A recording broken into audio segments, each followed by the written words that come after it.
ആര്യാടൻ ഷൌക്കത്ത് എംഎൽഎയുടെ നേതൃത്വത്തിൽ നടപ്പാക്കുന്ന നിലമ്പൂർ നിയോജകമണ്ഡലം സമഗ്ര വികസന പദ്ധതിയായ വികാസ് മിഷൻ 2040 ഭാഗമായി ആദിവാസി വിഭാഗങ്ങളിലുള്ളവർക്ക് അടിസ്ഥാന രേഖകൾ നൽകുന്നതിനുള്ള മെഗാ രേഖ അദാലത്തിന് വിപുലമായ ഒരുക്കങ്ങൾ പൂർത്തിയായി. നാളെ രാവിലെ 10-ന് Nilambur government Manavedan higher secondary സ്കൂളിൽ പട്ടികജാതി പട്ടികവർഗ പിന്നാക്കക്ഷേമ മന്ത്രി കെ തുളസി ഉദ്ഘാടനം ചെയ്യുന്ന രേഖാ അദാലത്തിൽ റവന്യൂ മന്ത്രി എ.പി. അനിൽകുമാർ രേഖകൾ കൈമാറും. നമ്മുടെ ഈ അദാലത്തിന്റെ ഏറ്റവും പ്രത്യേകത ആവശ്യക്കാരെ നമ്മൾ കണ്ടെത്തി അവരെ നമ്മൾ കൊണ്ടുവന്ന് അവർക്ക് രേഖകൾ ഉണ്ടാക്കി കൊടുത്ത് നമ്മളവിടെ കൊണ്ടുപോയി ആക്കി കൊടുക്കുക. അങ്ങനത്തെ ഒരു അദാലത്ത് വാസ്തവത്തിൽ ഇത്രയും ആളുകൾ പങ്കെടുക്കുന്ന ഒരു അദാലത്ത് ഇതിനു മുൻപ് കേരളത്തിൽ തന്നെ നടന്നിട്ടില്ല. അതുകൊണ്ട് ഇത് വളരെ നമ്മൾ പ്ലാൻ ചെയ്ത് ആണ് നമ്മൾ ഈ അദാലത്ത് നടത്തുന്നത്. നമ്മളിതിനു വേണ്ടി 7000-ഓളം ആദിവാസികളെ നേരിട്ട് കണ്ട് അവരുടെ രേഖകൾ എന്താണ് കയ്യിലുള്ളത് എന്ന് പരിശോധിച്ച് ഇല്ലാത്ത രേഖകൾ സർവേ നടത്തി അത് കണ്ടെത്തി ആ കണ്ടെത്തിയ രേഖകൾ ഉണ്ടാക്കി കൊടുക്കുക എന്നുള്ളതാണ്. അപ്പോൾ ഒന്ന് നമുക്ക് ഇപ്പോൾ ഇതിൻ്റെ ഏറ്റവും വലിയ പ്രത്യേകത ഈ അദാലത്തിൽ വരുന്നവരുടെ ആവശ്യം എന്താണ് എന്ന് മുൻകൂട്ടി നമുക്കറിയാൻ പറ്റും. 2, അത് ആർക്കൊക്കെയാണ് എന്ന് നമുക്കറിയാൻ പറ്റും. 168 ഉന്നതികളിൽ നിന്നായി ആദിവാസികളെ എത്തിക്കുന്നതിനായി വാഹന സൗകര്യങ്ങളടക്കം വിപുലമായ ഒരുക്കങ്ങളാണ് പൂർത്തീകരിച്ചിട്ടുള്ളത്.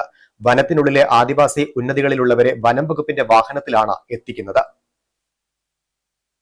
അദാലത്തിനെത്തുന്നവർക്ക് പ്രഭാത ഉച്ചഭക്ഷണ സൗകര്യം ഒരുക്കിയിട്ടുണ്ട്. അടിസ്ഥാന രേഖകളില്ലാത്തതിന്റെ പേരിൽ സർക്കാർ ക്ഷേമ പദ്ധതികളിലടക്കം ഉൾപ്പെടാതെ പോകുന്ന നിലമ്പൂർ ഉൾവനത്തിലടക്കമുള്ള ആദിവാസി വിഭാഗങ്ങളുടെ ദുരിതം പരിഹരിക്കുന്നതിനാണ് മെഗാ അദാലത്ത്.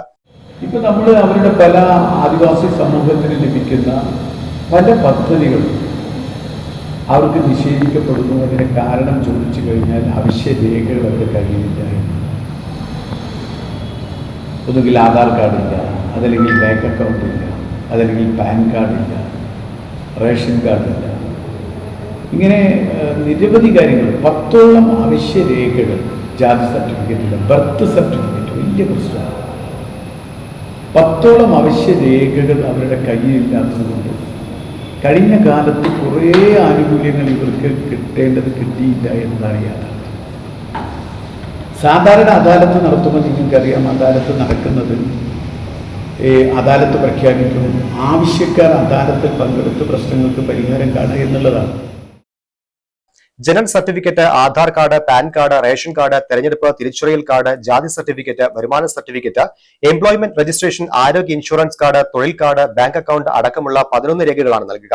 നിലമ്പൂർ നഗരസഭ, വഴിക്കടവ്, പോത്തുകല്ല്, എടക്കര, ചുങ്കത്തറ, മൂത്തേടം, കരുളായി, അമരമ്പലം പഞ്ചായത്തുകളിലുള്ള ആദിവാസി വിഭാഗങ്ങൾക്കാണ് ക്യാമ്പ്. രേഖകൾക്കായി എത്തുന്നവർക്ക് മെഡിക്കൽ ക്യാമ്പും മരുന്നുകളും വിതരണം ചെയ്യും.